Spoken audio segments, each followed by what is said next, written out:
C. Joseph Vijay எனும் நான் இந்திய அரசியல் அமைப்பின்பால் முதலமைச்சராக என் கடமைகளை நிறைவேற்றுவேன் என்றும் பலதரப்பட்ட மக்கள் அனைவருக்கும் நேர்மையானதை செய்வேன் என்றும் ஆண்டவன் மீது ஆணையிட்டு உறுதிமொழிகிறேன்.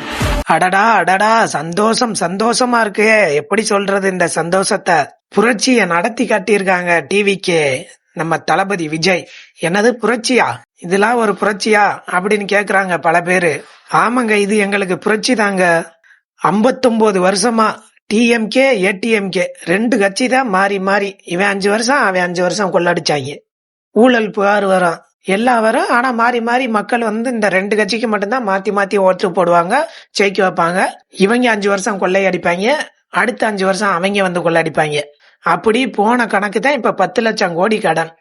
தமிழ்நாடு கவர்மெண்ட் இருக்கிற அந்த நிலைமையை பத்தி நான் உங்ககிட்ட நான் சொல்லணும். கிட்டத்தட்ட 10 லட்சம் கோடிக்கு மேல கடன் வாங்கி வச்சுட்டு போயிருக்கிற இன்னைக்கு விஜய் உடைச்சு ஓப்பனா சொல்லிட்டாருல, பதவி ஏற்கும் போதே சொல்லிட்டாரு, மேடையிலே வச்சு சொல்லிட்டாரு, 10 லட்சம் கோடி கடன் வச்சுட்டு தான் இந்த திமுக ஆட்சி என்கிட்ட போயிருக்காங்க அப்படின்ட்டு.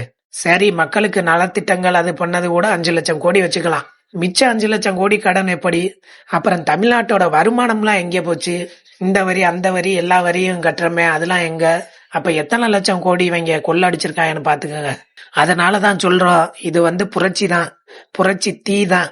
அதை ஏற்றியவர் தளபதி விஜய்னு பெருமையா நாங்க சொல்லிக்கிட்டே தான் இருப்போம். நீங்க என்ன வேணுமாலும் சொல்லிட்டு போங்கடா.